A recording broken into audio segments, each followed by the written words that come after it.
اے پیغمبر میرے بندوں کو بتا دو کہ میں بڑا بخشنے والا ہوں، بڑا مہربان ہوں، اور یہ کہ میرا عذاب بھی درد دینے والا عذاب ہے۔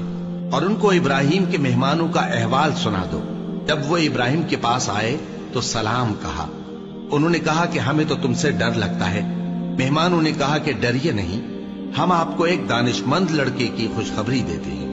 وہ بولے کہ جب مجھے بڑھاپے نے آ پکڑا تو تم خوشخبری دینے لگے، اب کاہے کی خوشخبری دیتے ہو؟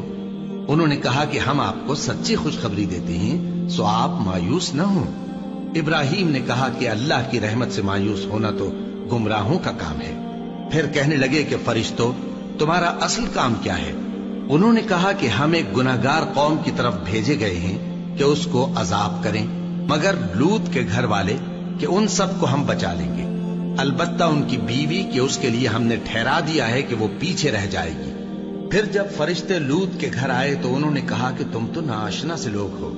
وہ بولے کہ نہیں، بلکہ ہم آپ کے پاس وہ چیز لے کر آئے ہیں جس میں لوگ شک کرتے تھے، اور ہم آپ کے پاس یقینی بات لے کر آئے ہیں اور ہم سچ کہتے ہیں۔ تو آپ کچھ رات رہے سے اپنے گھر والوں کو لے نکلیں اور خود ان کے پیچھے چلیں، اور آپ میں سے کوئی شخص پیچھے مڑ کر نہ دیکھے، اور جہاں آپ کو حکم ہو وہاں چلے جائیے۔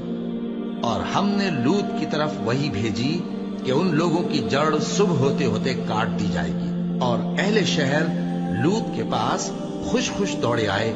لوط نے کہا کہ یہ میرے مہمان ہیں، کہیں ان کے بارے میں مجھے رسوا نہ کرنا، اور اللہ سے ڈرو اور میری بے آبروئی نہ کرو۔ وہ بولے، کیا ہم نے تم کو سارے جہان کی حمایت و طرفداری سے منع نہیں کیا؟ انہوں نے کہا کہ اگر تمہیں کرنا ہی ہے تو یہ میری قوم کی لڑکیاں ہیں، ان سے شادی کر لو۔ اے نبی، تمہاری جان کی قسم، وہ اپنی مستی میں مدہوش ہو رہے تھے، سو ان کو سورج نکلتے نکلتے چنگھاڑ نے آ پکڑا، اور ہم نے ان بستیوں کو الٹ کر نیچے اوپر کر دیا اور ان پر کھنگر کی پتھریاں برسائیں۔ بے شک اس قصے میں اہل فراست کے لیے نشانی ہے، اور وہ بستیاں اب تک شام جانے والے سیدھے رستے پر موجود ہیں۔ بے شک اس میں ایمان لانے والوں کے لیے نشانی ہے۔ اور بن کے رہنے والے یعنی قوم شعیب کے لوگ بھی گناہگار تھے، تو ہم نے ان سے بھی بدلہ لیا، اور یہ دونوں شہر کھلے رستے پر موجود ہیں۔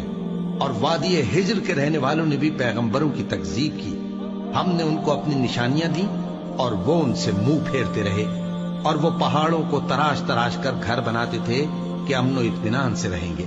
آخر زوردار آواز نے ان کو صبح ہوتے ہوتے آ پکڑا، اور جو کام وہ کرتے تھے وہ ان کے کچھ بھی کام نہ آئے۔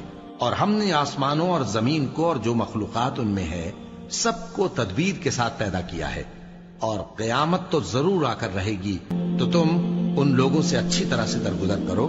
کچھ شک نہیں کہ تمہارا پروردگار ہی سب کچھ پیدا کرنے والا ہے، جاننے والا ہے۔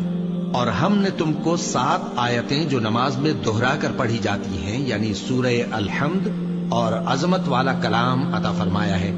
ہم نے کفار کی کئی جماعتوں کو جن کو فوائد دنیاوی سے نوازا ہے، تم ان کی طرف رغبت سے آنکھ اٹھا کر نہ دیکھنا، اور نہ ان کے حال پر رنج و غم کرنا، اور مومنوں کے ساتھ تواضع سے پیش آنا، اور کہہ دو کہ میں تو علانیہ ڈر سنانے والا ہوں، اور ہم ان کفار پر اسی طرح عذاب نازل کریں گے جس طرح ان لوگوں پر نازل کیا جنہوں نے تقسیم کر دیا، یعنی قرآن کو کچھ ماننے اور کچھ نہ ماننے سے ٹکڑے ٹکڑے کر ڈالا۔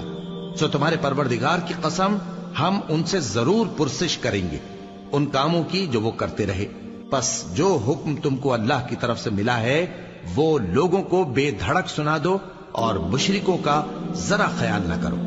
ہم تمہیں ان لوگوں کے شر سے بچانے کے لیے کافی ہیں جو تم سے ہنسی کرتے ہیں، جو اللہ کے ساتھ کوئی اور معبود قرار دیتے ہیں، سو ان قریب ان کو ان باتوں کا انجام معلوم ہو جائے گا۔ اور ہم جانتے ہیں کہ ان کی باتوں سے تمہارا دل تنگ ہوتا ہے، تو تم اپنے پروردگار کی تسبیح کہتے اور اس کی خوبیاں بیان کرتے رہو، اور سجدہ کرنے والوں میں سے ہو جاؤ، اور اپنے پروردگار کی عبادت کیے جاؤ یہاں تک کہ تمہاری موت کا وقت آ جائے۔